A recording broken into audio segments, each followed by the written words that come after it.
Jason Hulcy, and this is the Pros Podcast, where we talk to you about all things home. This is about acquiring a new home and turning it from a diamond in the rough into a diamond in your hand. And that's what we talk about here, and we bring on guests that help you guys make that an easier path. We're trying to save you from some of the pitfalls that have come our way and help you not have to write the same checks we wrote to learn the lessons. So without further ado, I welcome our first guest for today, Blaine Murphy. Yes. All right. As you might expect, wow, that's a really raucous audience there. They will not go away. All right. Blaine got his start building homes in 2007, working for a prominent production home builder in North Texas. In 2011, he started his own construction remodeling business, doing small construction jobs by day and polishing shoes by night. Not polishing shoes. Sorry, washing cars, detailing cars on the weekends, construction by weekday, detailing cars on the weekends. He built that business into what is now known as North Dallas Remodel. He does complete remodel projects with or without design help from outside. I met Blaine in 2017 when we were hired by him to take out some load-bearing walls and do some structural manipulations to one of his projects.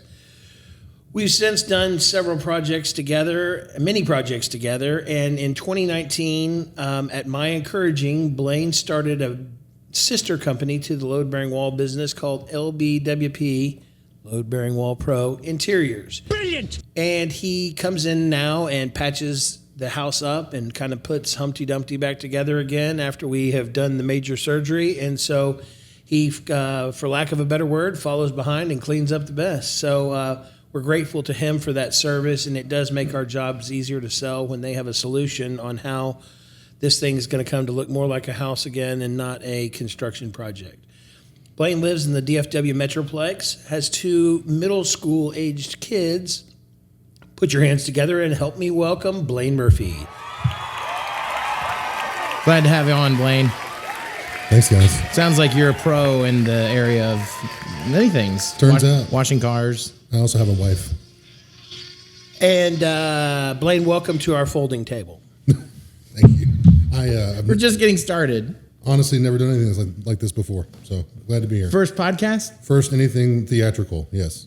Okay, well, First time in front of a mic. You're doing pretty good so far. And Thank you. I think you're doing well. Fill that chair out, as we all do. All right. Well, Blaine, take it away. You want to give a little 30,000-foot view Of myself? of yourself? Sure. I grew up in DFW, grew up in Dallas, actually. Lived in some not so great places, lived in some nice places. My parents were kind of home flippers, before that was a thing, and didn't know what to call it, but they were. Went to Trinity Christian Academy in Dallas, or actually in Addison.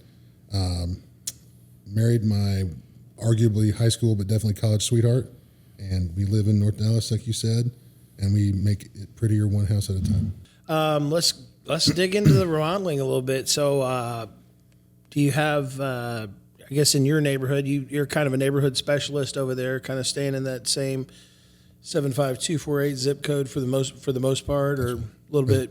That's right. Probably wander outside of it a little bit. We wander outside of it. Yeah, we go all over for you guys with our other business. We do the Humpty Dumpty treatment, we call it, and we follow behind y'all, and that's all over DFW. That's in surrounding areas, probably 90 minutes out from the middle. But in pretty much only work in North Dallas, Plano, Park Cities-ish. Your customers, are they moving here from somewhere else? Are they fixing the house that they already own? Are they making the most out of what they have? Or are they new buyers? Almost no new buyers. So Okay. everything you described except the new buyer. Most are moving from out of state, at least to our neighborhood. Our neighborhood is historically Jewish, and there's a lot of Jewish folks that are moving from other states to our neighborhood because of the community. There's a lot of temples around, and but we have all kinds of people that we work for. Gotcha.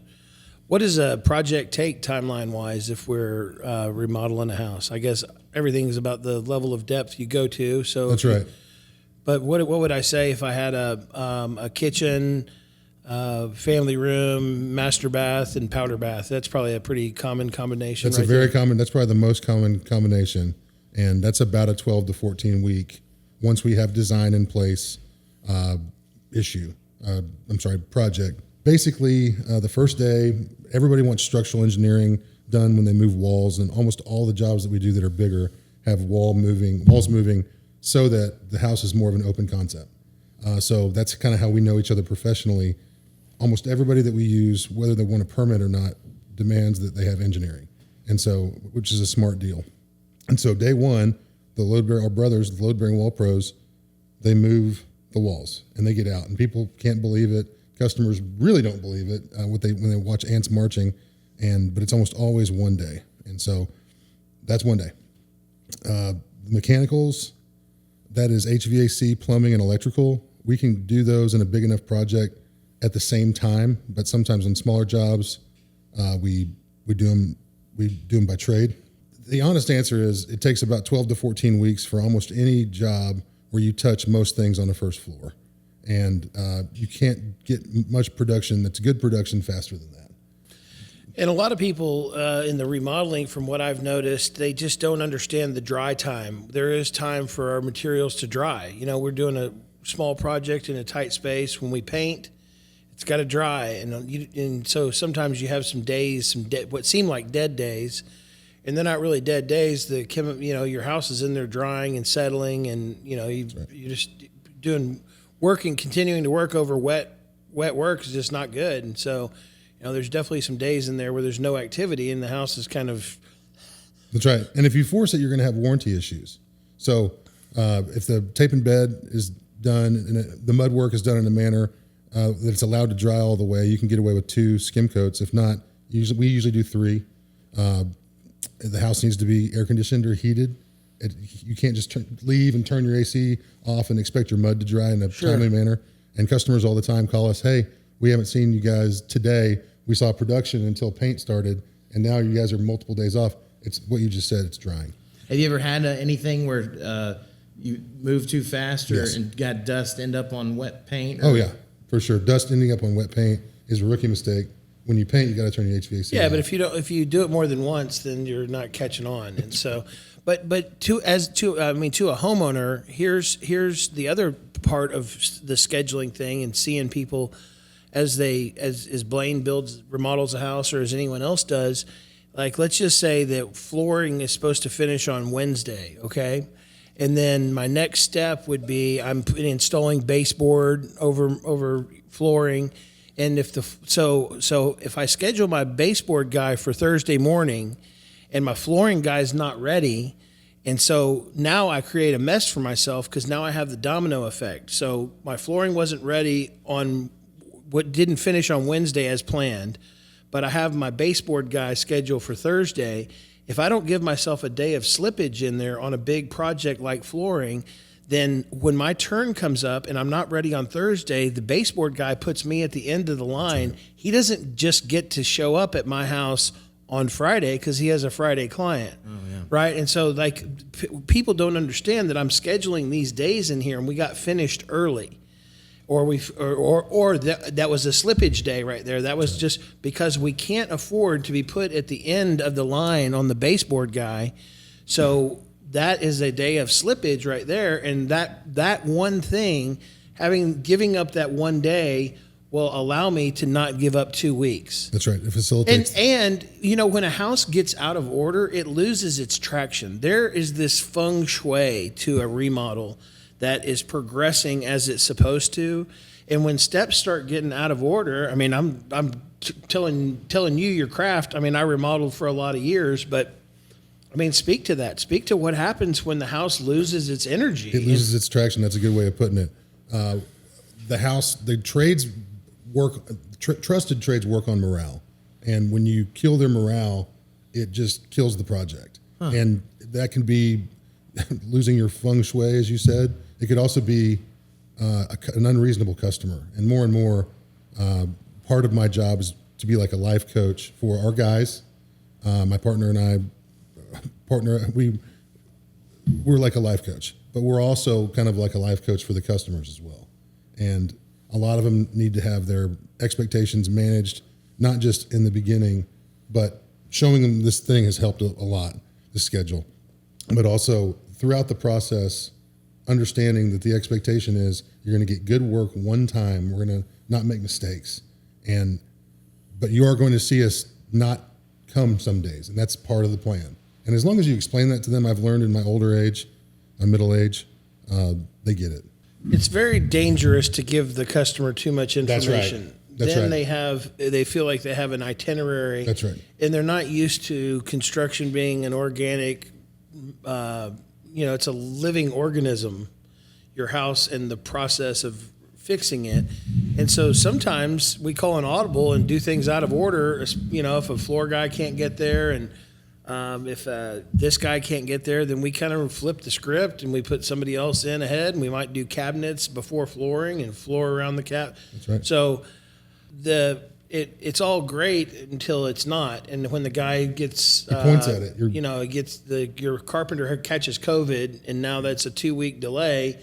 I got to do something. I'm not going to let the house just sit there and do nothing. And so it's in a lot of cases you have somebody that lets you down, and we try to use the same subs on every job, but a lot of times we just got to pivot. And there's a guy that just, like, we've had it with him, and he didn't show up one more time, and we fire him, and like that homeowner gets caught in the crosshairs of that thing that we switched out a sub. Sometimes there's an unfortunate pivot, and the customer's caught in the middle of that. We just turned a job in this week, and it was a $160,000 remodel just of a kitchen, and like family room and hallway entry. We did structural framing. Y'all did it.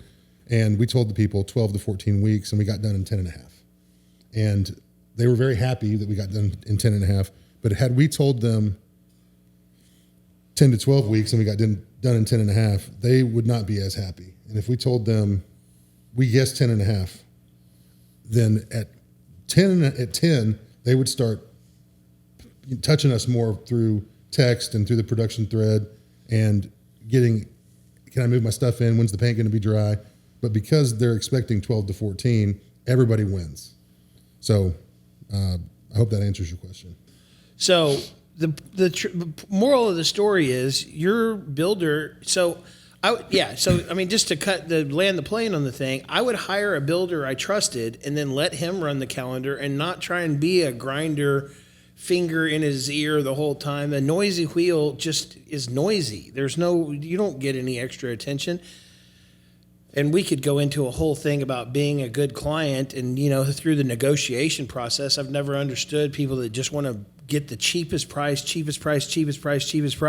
and then that person is supposed to be happy working on their house for the next 12 to 14 weeks, and like you just beat this guy out of every penny. Like, don't you want the person working on your house to feel like they're well paid and that you care about them and that you are buying them snacks? This is your most personal thing. This is your Most money you'll ever spend. Most money you'll ever spend. This is your dwelling. Like, what do people defend? What is the Under Armour slogan? We must defend this house. That's right. It's all about the house. It's ingrained in our society that our house is worth fighting for. So that makes it highly personal. It's your most personal investment. And then the other part of that is, I tell people all the time, go buy a car where you get to tell them that your neighbor used this kind of leather on his seats. Go tell Chevrolet that you'd really like this kind of low VOC carpet on my neighbor used this low VOC carpet. Can you source that for me? Nice. You buy a Chevy and you get a Suburban and you get to check a few boxes and you get to pick if you want a sunroof or don't. And maybe they give you a sunroof, maybe they don't. Who knows? And there's no magic wand. We all get our labor and material. This is a Jasonism, but we all get our stuff from the same labor pool and material house. Yeah. So when a bid's 20% cheaper, there's something they ain't telling you. They're lying to you? Yeah. Or their scope is not the same on purpose to confuse you because you don't know how to read it because they're ambiguous on purpose from the bad ones. Or what else? Or they're going to change order you to do. Yeah. There's two ways to get to the final price. Do you want to know the final price at the beginning? Or do you want to have a low price and change order your way to that price? We're going to get to the same price. No matter who remodels your house, it's going to be about the same price either way, it's going to be within 1% to 2% on a big project. And do you want to know that price up front? And like I love homeowners who say, well, just give me lower that appliance allowance from $40,000 to $20,000. Okay, no problem.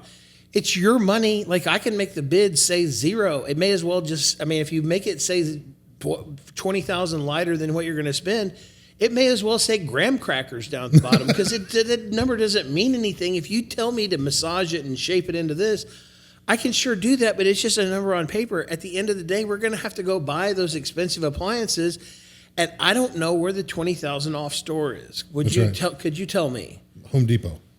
Just go to Home Depot and buy the bargain basement appliances. Being grinding, and so like, and I'm not in any way saying that every customer should just give us a blank check and just turn their eye and hope for the best and let you just remodel wildly. I would check their prices. I don't have any problem with people checking my prices and going through and saying, hey, could you buy here instead of here? It's a little bit better. Of course. Yeah, no problem. But I think there's this misconception that these big box stores, or I think there's a misconception that contractors have this 50, 60, 70% off discount place where they can go buy these materials. I've had so many times people ask me for my Home Depot member number or whatever else. And yeah, but Home Depot, I mean, we spend $200,000 or $300,000 a year with Home Depot on our ancillary stuff, and our discount's 5% off. 5-0. Yeah. And it starts at 2 and then works to 3 and 4 and 5 when you're at that's the deepest discount they give, and that starts at $100,000 on the Pro Rewards. And so there is not a place where big boxes, Home Depot and Lowe's, it used to be possible for builders to go out and get these huge discounts. Well, that was just because there was no middleman between the people making the tile, and there was no middleman between the manufacturers and the end users like Home Depot. Now, Home Depot came in that space. They can inventory all the tile, and then they can turn around and sell it for close to what they paid for it and make a 7 to 10% margin on it, and on we go. And that has pushed all the contractor discounts out of the market. So much so that we don't even, at North Dallas Remodel, all of our customers buy their own stuff now. I can only imagine there's only one place I know that this discount and this cloak and dagger business still exists, and it's in the countertop world. Yeah. People still don't believe me. I say it's smoke and mirrors, and they think I'm lying, but it is absolutely smoke and mirrors. Cloak and dagger. Yeah, we don't even know. When somebody picks something, unless it's something I bought before, we don't even know what it's going to cost till you have your selections and we price it. Yep. Pretty funny. It's definitely a game that's bears following. So we went over time it takes to remodel. How much is this going to cost? And I know that that's a record skip moment. How much is it going to cost? That sounds like when somebody squeezes the balloon and lets a little out of it. I didn't think that was a record skip. There's Tinkerbell just landed. Oh my gosh. Hi, Tink. So we just touched on picking on Home Depot. What did you call it, Jason? The big box store remodels? Yeah, the big box remodels. Is that the lipstick on a pig? Is that what you're talking? I think. No. Lipstick on a pig is more like changing out cabinet. Not changing your cabinet boxes out. Going with the just knocking the bread rail, the bread twist molding off the front of your things, and the scallops. That's right. I had a guy show me one time on the scallops on the scallops that were in all the 70s homes over the thing. He held a Bud Light can up there and he said, "This is how we used to make these." He was a carpenter back in the 70s, and he held a Bud Light. He just had a can. I was on one of our jobs, so I don't think it was probably a Sprite can, and it's the perfect shape. And so they used to use beer cans they had on the job as the template for the scroll work over the. If someone told me that, I would be like, "That's made up." Nope. That is straight from the crypt of. He just held it up, construction. And then he's like, "Show me any more inside curls in this house." And so I showed him another one. He took it over there. It fits that one too. And then Amazing. And so then I remembered that, and he showed me on 10 other houses that I was like, doesn't work here, does it? Yep. So, pretty, interesting stuff back from the day. But I think that that you and I have discussed this before, and you kind of have basically 4 tiers or 3 plus 1. And do you want to just, with the 1 being the lipstick on the pig, and then... Lipstick on the pig, I'm not judging. I've done it in my own houses. In fact, my current house needs to be remodeled because it has lipstick on a pig, because it was going to be a flip, and now I've been here 10 years, 10 and a half years. So you described it aptly. It's paint the cabinets, maybe new door fronts and drawer fronts, maybe new hardware. Usually not, because then you got a Bondo and it's more money. People don't want to do that. MDF everything. Basically just putting lipstick. What we call it is flip-tastic. Yeah. And that's what flippers do. Sure. They don't shore up any plumbing or electrical issues. And there's a special place in hell for flippers, in my opinion. I was never able to make money doing it. And then it's what you lovingly call big box flip or remodels. Sorry, what you lovingly call big box. I'm going to get this out right. Just cut this out. No, I'm playing this for sure. Are you really? Yeah, Okay. What you lovingly call big box remodels, and that's not picking on Home Depot or Lowe's. But it is. It's probably the bottom of the barrel. It's the lowest level that we would consider. And that is the customers shopping for their appliances at Lowe's, Home Depot. Usually when people do that, and I've done it, you buy scratch and dent stuff. So you buy stuff that's got a scarred front or side you don't even see. And then if you get new cabinets, it's MDF or it's Home Depot brand, pre-done, but they're almost always engineered wood. Low-level paint, like ProMar, whatever builder grade is, 100 to 200. I forget the names of them now because we don't use them anymore. Golly. Probably not solid surface countertops, and you're going That's with right. Like an MDF. That's right. thing. 2 centimeter or stone. really thin. That's right. And then really thin. Appliances? Appliances would be like, what would you say? Yeah, just GE or below, like Below. GE's actually gotten big for their britches. what's the there's several in there. I don't Is do that them anymore. Higher. Samsung? Yeah. Anyway, just lower level appliances. We're LG. talking about a range that's $1,000 or $1,500 That's right. rather than a range. You get into a Viking range and it's $14,000 to $16,000 Yeah. for the range, and so So something like that you're describing. you're for going with a an kitchen. engineered floor, That's right. like a lay down type flooring, a click, That's right. a click and snap and click. Yeah, or floating, and we hate doing that because we don't like putting big, heavy. Everybody wants an island. It's become the new formal dining of an open concept, and we don't like putting islands on floating, so we do around them. That's a tech tip. But anyway, that's $40,000, $50,000, $60,000 for a kitchen. Okay. And you always touch the surrounding areas like the entry or the hallway going to the kitchen or to the garage, because it's like, where do you stop? The customers always have a drink or 3 on the weekends. And I was talking with my husband, and now this looks like crap because you made all this look beautiful. And so we call that scope creep. That continues to make the scope bigger, and people spend more money usually on the weekends when they're drinking, which is pretty funny. We've noticed. And then there is kind of where we live. And so that's going to be like a $10,000 appliance, $10,000 or down appliance package. That's right. You're probably spending $2 to $3 for flooring material. That's right.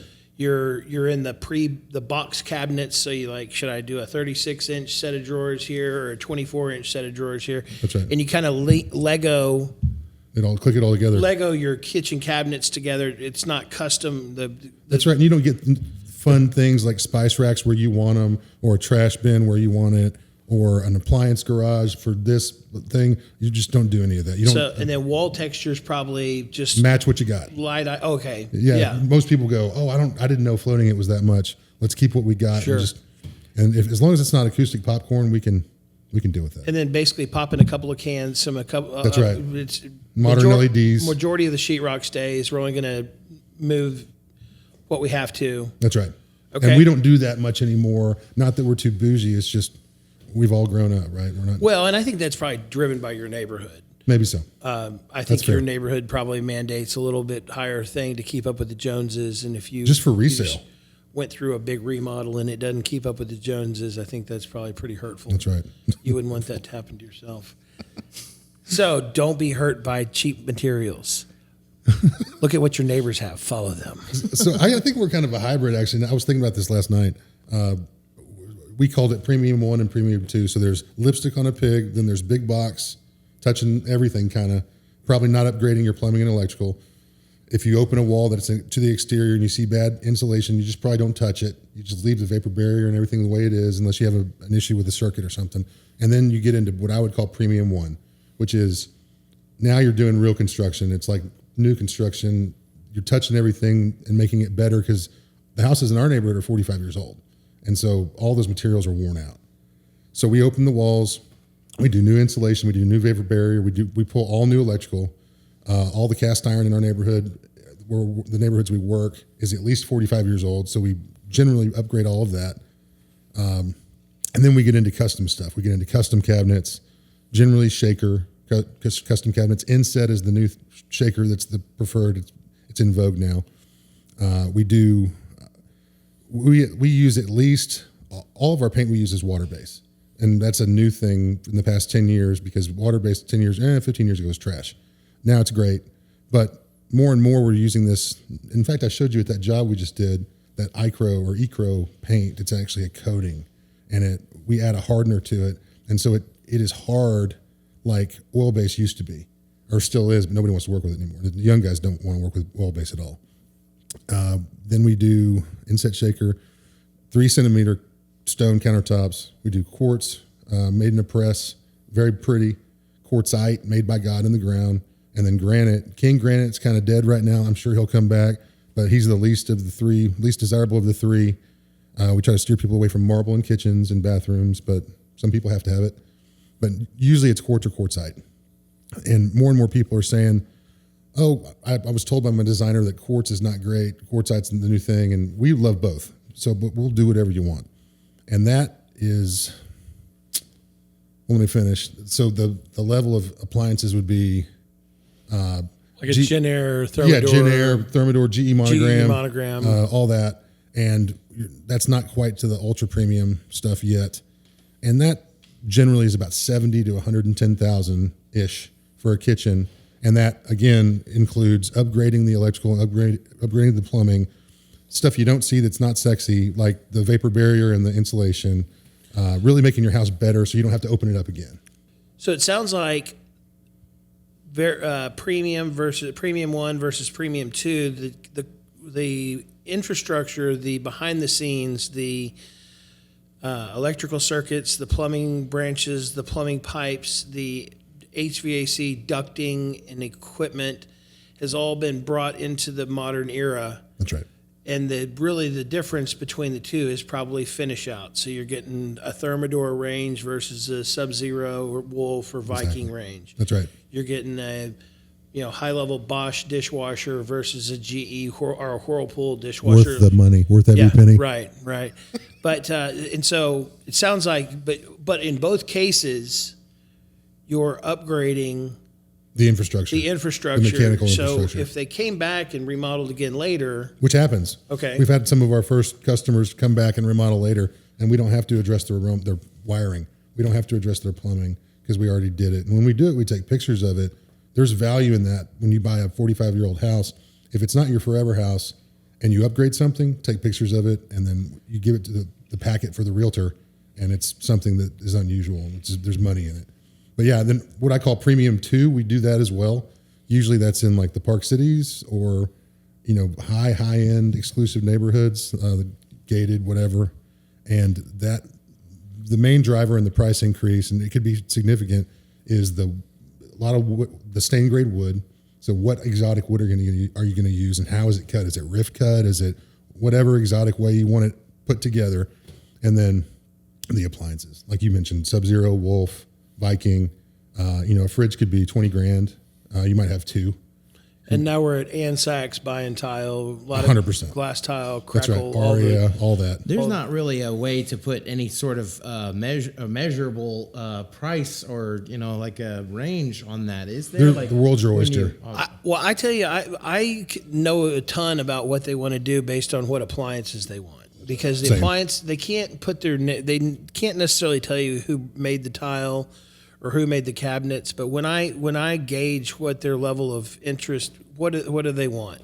And if I say, do you like a Whirlpool dishwasher, Thermador, or somewhere in there dishwasher, you going with a Bosch? You can pay a Whirlpool dishwasher or whatever is $400 or $500, or $1,000 for the next, those mid-grade dishwashers, and then a $2,200 Bosch dishwasher, and that's that's kind of it. And really the range, the range is there, is a pretty good barometer.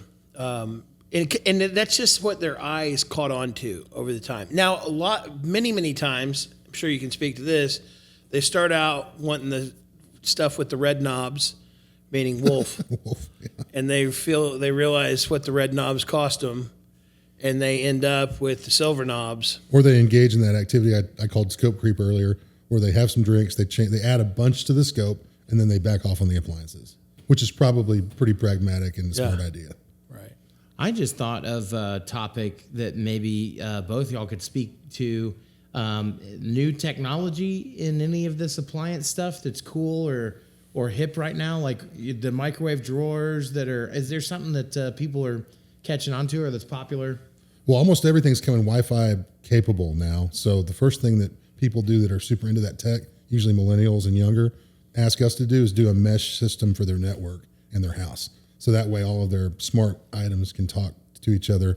They can stream things while their kids game, and almost everybody has a streaming service now for TV as opposed to like a satellite or cable. So upgrading their networks, number one. And then, my Traeger smoker has Wi-Fi connectivity, and it's in the backyard. So we need a good, strong signal for that. Automation on pools is all Wi-Fi and has been for a while. You have all this, at your house we're at now, you have all this weather stuff on your house. It's all Wi-Fi, isn't it? Yeah. Yeah. Yeah, a lot of Wi-Fi around here. Yeah. It's been great. But what about, Right I up until it's haven't not. shopped for a refrigerator or a microwave.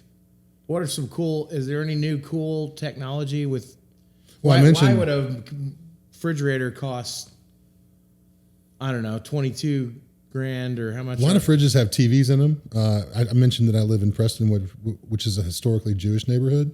And believe it or not, there's a Sabbath mode button on the inside of the refrigerators, and everybody in my neighborhood has one that's Jewish. Really? And it uses little or no electricity on the Sabbath, which is a law.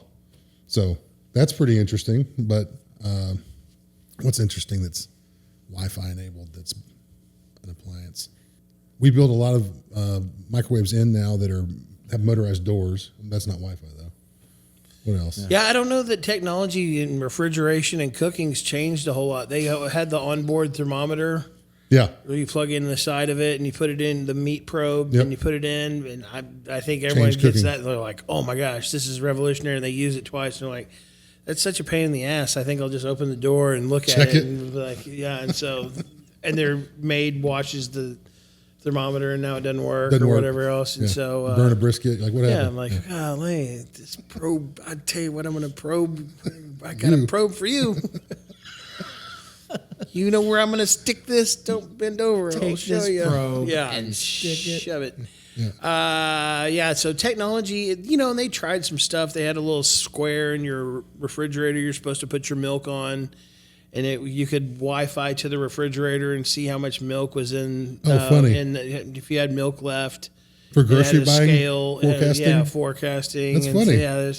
So, yeah, I've never seen that in a working model, but I mean, I've seen like clips and features like this to come, whatever else. And so I would like to see that person that looks at that thing on his phone, on the app, and he's like, 17% milk. how could this be? I got a milk hound in my house. Who let it get to this? He's probably an engineer from A&M. Yeah. But so the technology stuff is probably construction business. The last big invention or the innovation in the construction business was the cell phone, and so Changed everything. Yeah, just not having to go to get your beeper and go to the phone at the head end of the development drive out to the construction trailer to return your pages. I mean, Look at it. Look at it go. So and that leads us to the next step. So that those we went through your levels of construction. How would people find a contractor? How do you? That's the question. You could do a whole podcast on that. Yeah, right. Go through some vetting. Like, what would you not want people to ask? If I was telling my sister-in-law or somebody I loved, giving them direction on how to find a contractor, and I wasn't doing it for them, it'd be real easy. I would look on social media next door with hashtags that I would search, and then I would get 2 or 3. I don't need to get 10, but I would get 2 or 3. And then I would contact them. I'd vet them, say, how do you work? And I would want a contractor that does hard numbers. And like you had mentioned earlier, this work cost. So ask friends that have done jobs that you want done, what they cost ish. Get on the same page what they cost. Educate yourself. Don't waste these guys' time. But then call the contractor and say, do you do cost plus? And I know you do cost plus for other projects or historically have. Cost plus makes me a bit nervous if I don't know where this job is going or if I can trust the contractor all the way. So I would say, I want you to come look at my job. I have design, so I would get design. I was going to say, get design, get something. What are we trying to do here? What are we doing here? And then you're going to get most designers, and at least in our market, have a 10-hour minimum, and it's $150 an hour. Right. I have not seen a project go more than 35 hours recently. So for $3,500 or whatever that math is. Yeah. 15. You're saying 1,500 to 3,500. I'm saying 1,500 to 3,500. Yeah, that's right. Strike that last one. Yeah. But and for $1,500, you can do a lot of good. So I would then email the guy. Well, and let's the 3,500 is probably the people that have a lot of opinions, that don't let stuff slide. That's right. They go back and fix everything. They want to talk a lot, which is good. A really, really dialed in plan, and for those a dialed in plan is your Bible for that project. That's right? It changes everything. And this is the scope. And so people that start into these projects and don't have a working document, I don't know how you expect to land on the square you want to land on, because you don't know what that square is. And that's okay. It's an uneducated customer. It's their first job. I give them a lot of grace. But if you have not done a project like that before and you don't have design, I'm going to take your job less seriously in a market where you can't get to all the work. Really? So that's only fair.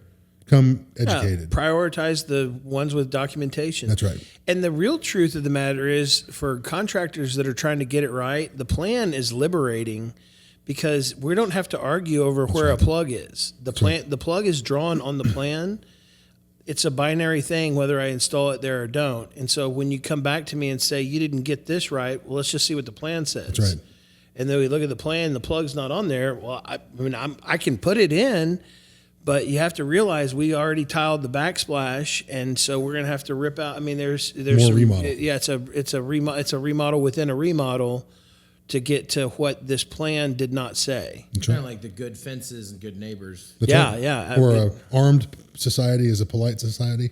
Right, because they know they don't have to be ugly; they can fight. That's right. And so, one thing I was going to come back to on the design, when people hear $1,500 to $3,500 range to draw up a plan for a remodel, I think that sounds like a lot of money. And I just wanted to circle back on that and say, if you have 1 or 2 mistakes, it easily runs past that $1,500 to $3,500. And I think for me, if I was in the customer's shoes, I would want the peace of mind knowing that we've taken the time to document what we want, and I have a standard here to hold my contractor to. And so to me, it would give me a peace of mind at night. Like we've both clearly agreed on, this is the end goal. This is the prize, right? Here's what we're working towards and striving, and all of our labor should look like this in the end. And I think if you can spare 1 or 2 mistakes along the way, with the customers have to go back to work. Yeah. So when we call them, we go, hey, what is your tile pattern? And you're disorganized, but you're at work. There's no play. It's game day calls. Shooting from the hip is no way to run a job. So if we have all that, this is the paint color, this is the sheen, this is the tile arrangement. We want herringbone over here, around the fireplace, whatever. This is the lighting plan. This is the plan, all that stuff. And then we just flip through. We don't even have to call you. And if it's wrong, you told us what to do. It's on us. So it's protection. Very much so. Peace of mind to have that plan. If you aim at nothing, you'll hit it every time. Move the target. All right, that's a good word. Okay, so you've gone through the design phase. That's right. Somebody comes to me and says, "Hey, I have design. I know that this job costs about this much money. Is that fair to say, sir or ma'am?" And I go, "Oh my gosh, I think I want you as a customer." Then we get it all. We go to your house. We measure everything ourselves. We don't rely on your measurements. Designers' measurements are, and I love my designer that we work with, Brooke. Designers' measurements are always bad. So we measure it ourselves. Then we give you your proposal, and we hope you like what you see. And if you do, we got your business, and then we get after it. But I'm sorry. So that's what we do. The question is, how do you vet your contractor? During that process, when you give them design, you also ask them for a list of references. And people, so many times when they vet us, don't call our references.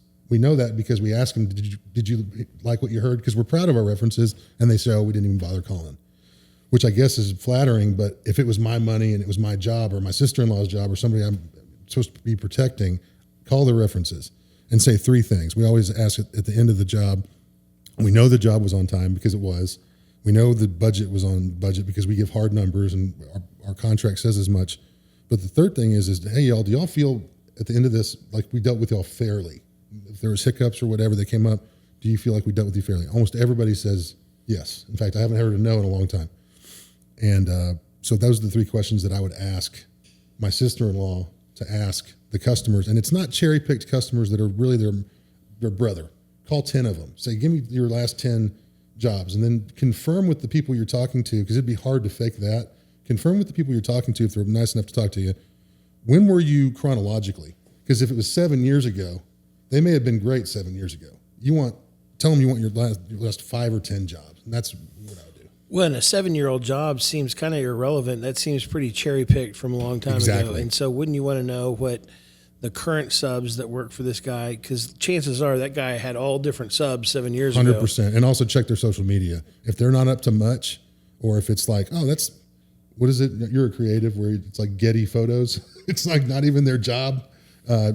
Search their social media photographs and make sure they didn't buy the pictures of construction. Ask to see a job or two. Yeah. If they're good, they'll be proud to show you. Yeah, that would be my recommendation, is go see their work. Ask 2 or 3 of the recent customers, like, can I go just bomb my head in and just get a general sense of the quality? And my questions were, did they keep it clean? A clean job site's a happy job site, and there's just no getting around that. And you told me something a long time ago that I heard when I was training, because I came out of sales. And when I was at Grand Homes, 2007, I had an old builder train me, and he basically told me what your guy that trained you told you. And if I'm plagiarizing, I apologize. But George said, basically keep your job site clean, because most people don't know about construction, but they know when it's dirty. So they can't spot plumb level or square. They can see a mess. I knew I was going to plagiarize it, but yeah, I got the same advice, and it's smart. Yeah. If you just walk the job site, you ring the neighbor's doorbells. Hi, I'm Blaine. That's my sign in the yard. If you have any issues with parking or whatever, here's my phone number, here's my card. And then you'll be surprised, you might get some of them as customers later. Oh, you mean the neighbors? Mm-hmm. Oh, okay. Yeah. Wow, yeah. That's very cool. Introduce ourselves to the neighbors. Sometimes that backfires, but it is what it is. It was going to backfire anyway if they're strange. Yeah.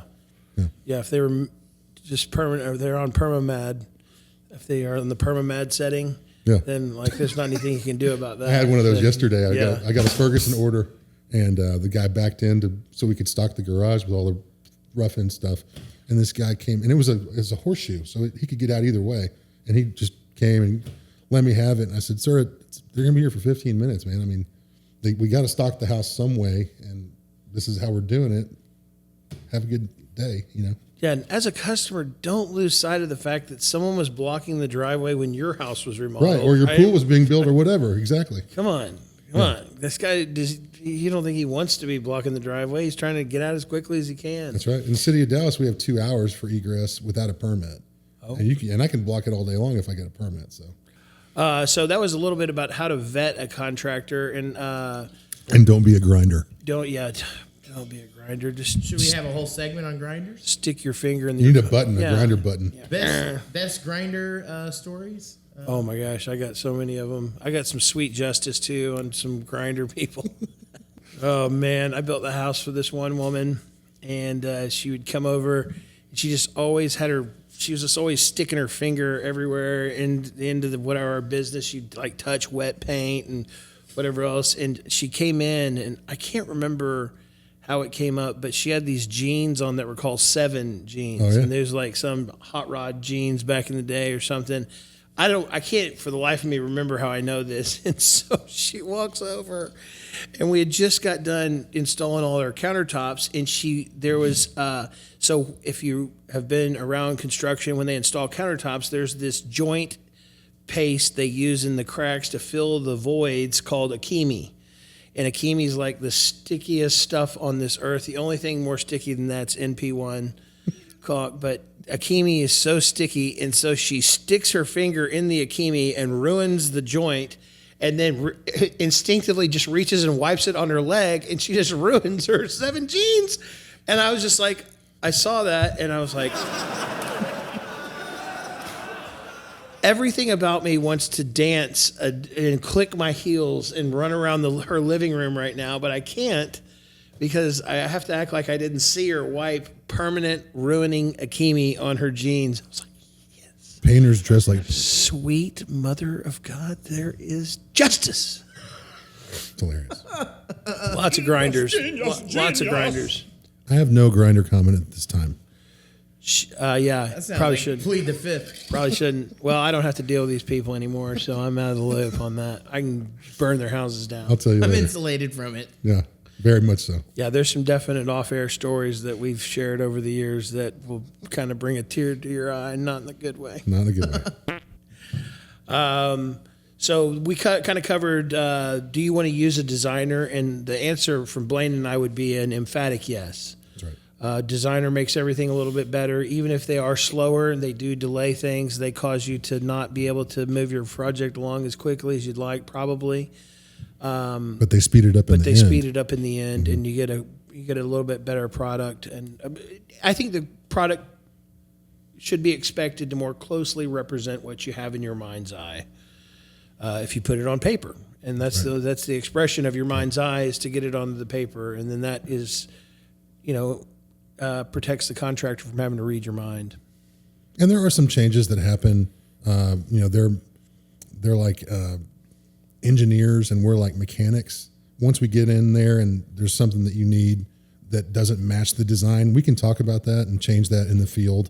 And a good designer will, help the customer understand that. Because they have touches.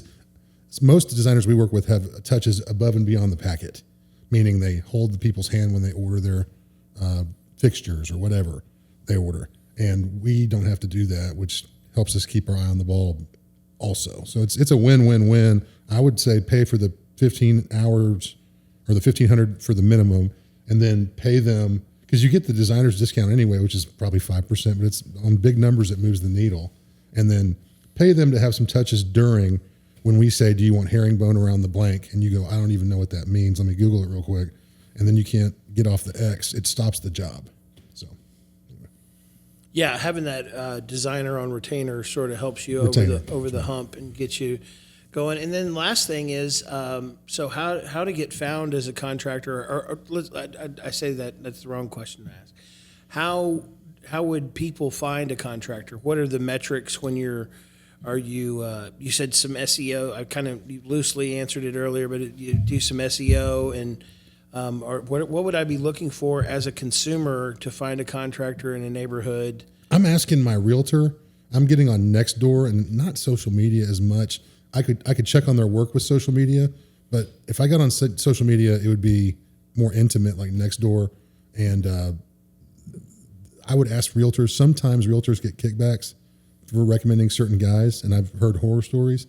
So I would ask my realtor if there was like a neighborhood guy that was beloved, and then I would get numbers from him. Sometimes the beloved guy is super expensive, so you might want to vet his numbers against a couple bids where people say that their work is priced fair. But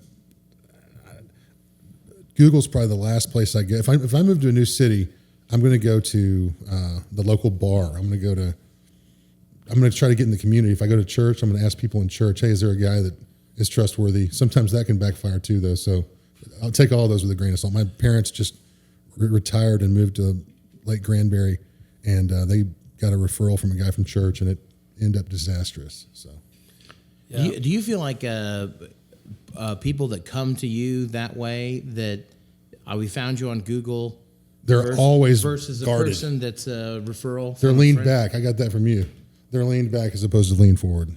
But better customers overall, or The better customers, in my opinion, are always referrals. yeah, of course. Yeah. The people that come from means other than referrals are more guarded the whole process. We've had some success with the good contractors list where they actually go and vet you and have check your insurance, and I've found some pretty good contractors off there. And the main thing is, so we're in a blue collar industry. Does the contractor, are they responsive and good communicators? And if they're lousy communicators at the beginning, I would expect that nothing to change. Only right? get worse. And for me, I'll just tell people I'm too busy to talk to you. I'm not going to come out and give you a nonsense bid. Any contractor that comes out and looks at your job and never bids on it, well, that's 100% chance of that contractor not getting that job. So to beg him to give you a bid seems like a fool's errand, because he didn't care enough. He didn't value his own time. If he would go, I would never go on any sales call where I was certain not to get the job, right? And by not submitting a bid, you're certain not to get the job. So that guy doesn't value his time. So why is he going to value your project if he doesn't value his own time? So I hear him like, I've called the guy 15 times to try and get him to send me a number. Like, what? Don't you want someone that wants to work for you? Don't you want someone that wants this work? Don't you want someone that's engaged?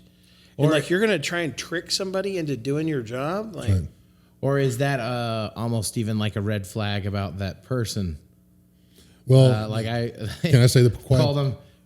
yeah, anyone that's called anyone over like 3 is kind of it for me. Like, Can I say the quiet part out loud? The contractor part? yeah, Okay. yeah.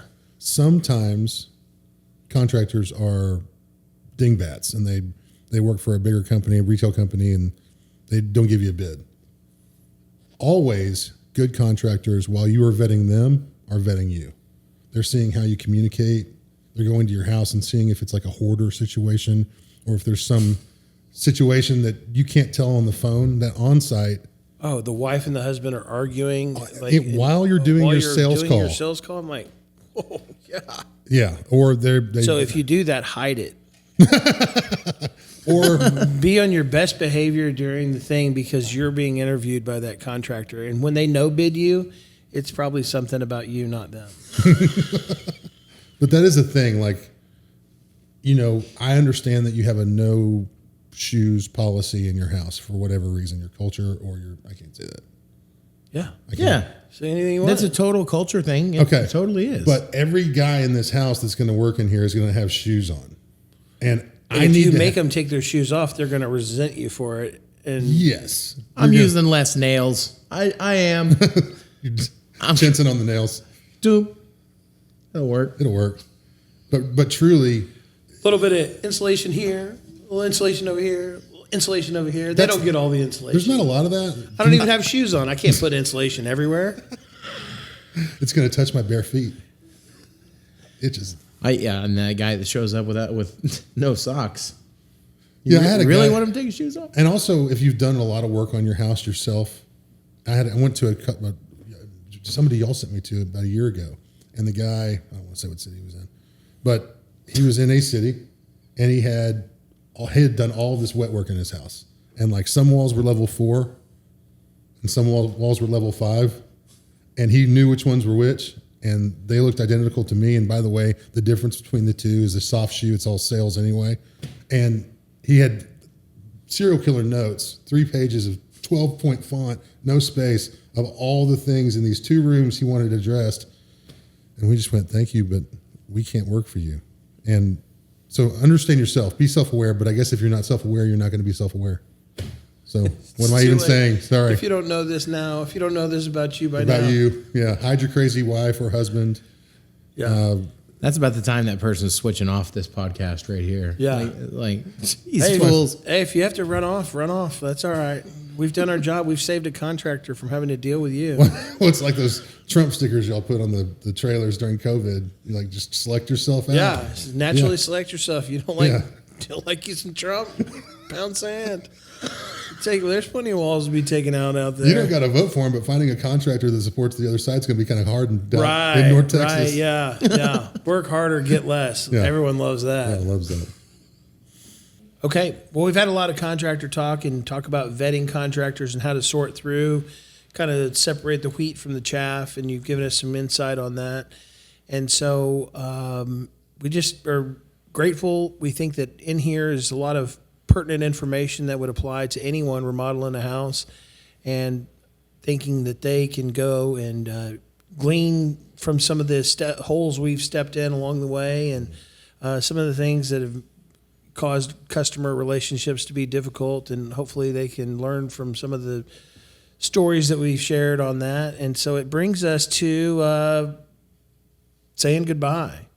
And I don't wanna leave. we appreciate it. We appreciate you coming on here, and appreciate all that you've done to get here. We appreciate your vast encyclopedia of knowledge on remodeling houses, and and conveying that to our podcast followers here. And so, with no further ado, we appreciate it, Blaine. Thank you for coming out. Yes, very much. Thank you very much. Before we say goodbye, before we kiss and go different directions, I wanted to hit you with the lightning round right here at the last. Lightning round time. One of these days, we're going to dial in our sound effects. We haven't gotten. We definitely don't have it dialed in now. But let's say lightning round. Say lightning round again. Lightning round. This is what we call the lightning round. All right. So, favorite Cusack, John or Joan? Neither. Ooh, most embarrassing moment of your life.